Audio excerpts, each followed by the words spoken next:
नमस्कार, मी मोहन आपटे आपल्या सगळ्यांचं सहर्ष स्वागत करत आहे आपल्या आवडत्या कार्यक्रमात याला आपट त्याला आपट. काय लागलं? नाही बॉल घासतोय. ओके, तर आज आपण भेटणार आहोत जाने माने पैसे खाने वाले क्रिकेट यार. शांत रहा ना, जरा शांत रहा. नाही मी शांत. हा, तेच शांत रहा. हा. तर जाने माने पैसे खाने वाले क्रिकेट यार मी शांत. मी शांत. आता शांत बस, नाही तर एका फटक्यात असे 16 रन दिन. कळलं तुम्हाला एका षटकात म्हणायचंय का? पण चान्स कमी आहे तुम्हाला, कारण दुसरा षटक ऑलरेडी फिक्स झालेला आहे. तुम्ही चौथं षटक फिक्स करू शकता, पण त्याचं बार्गेनिंग वेळ करावं लागेल. त्याचा रेट वेगळा ठरवावं लागेल तुम्हाला. जोड्याने बनवलं पाहिजे. नाही काय नाही, एकदा पुन्हा जोरदार टाळ्या होऊन जाऊ दे. स्वतःच वाजवतो. वाजवण्यावर मला आठवलं, ऑफ स्पिनर कर भोजनने तुमच्या कानफडात मारली होती. त्याच्याबद्दल तुम्हाला काय म्हणायचंय? मला असं वाटतं त्याच्या कानफडात मारली पाहिजे. का? कारण नको तेव्हा तिने वाजवली, आता जेव्हा वाजवली तेव्हा वाजवली नाही त्यांनी. मग याचा अर्थ काय होतो? फिक्स. फारच निर्लज्ज माणूस आहे. नाही, फारच चांगला माणूस आहे.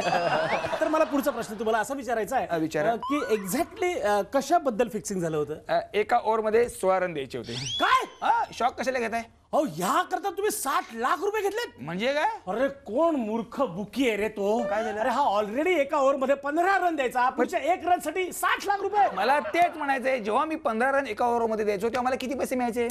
मॅच फी किती असणार?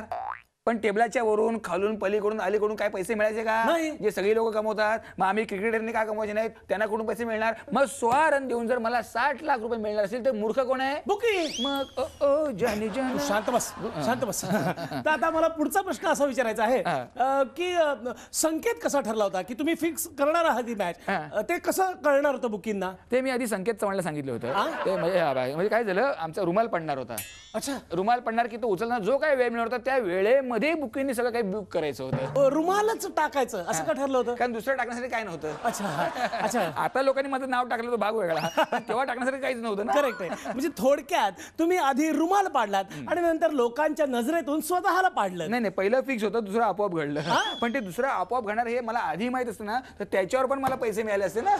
काय निर्लज्ज माणूस आहे. मला सांगा, क्रिकेटमध्ये शिकण्यासाठी सगळ्यात महत्वाचं काय, म्हणजे कुठली गोष्ट आधी शिकावी माणसाने? बॅटिंग. बॉलिंग आणि बॅटिंग काय लहान मुलं पण करतात. मोठं झालं तुम्हाला बॅटिंग शिकायलाच पाहिजे, तर तुमचं करिअर घडेल. कारण बॉलिंग आणि बॅटिंग मध्ये जर करिअर घडलं तरी पुढे रिटायरमेंट नंतर काय हा प्रश्न पडणार नाही. कारण बॅटिंग जर तुम्हाला जमलं तर तुम्ही माया जमू शकता, आणि माया जर जमली तर तुमचं उर्वरित आयुष्य म्हणजे रिटायरमेंट नंतरच आयुष्य आरामात जगू शकता. तुम्हाला कॉमेंटेटर व्हायची गरज लागणार नाही. अजून एक प्रश्न विचारायचा आहे मला, म्हणजे टॉवेलचा महिमा कसा असतो बघा. म्हणजे एका टॉवेलमुळे एका ऍक्टरचं करिअर घडलं आणि एका टॉवेलमुळे एका क्रिकेटरचं करिअर बिघडलं.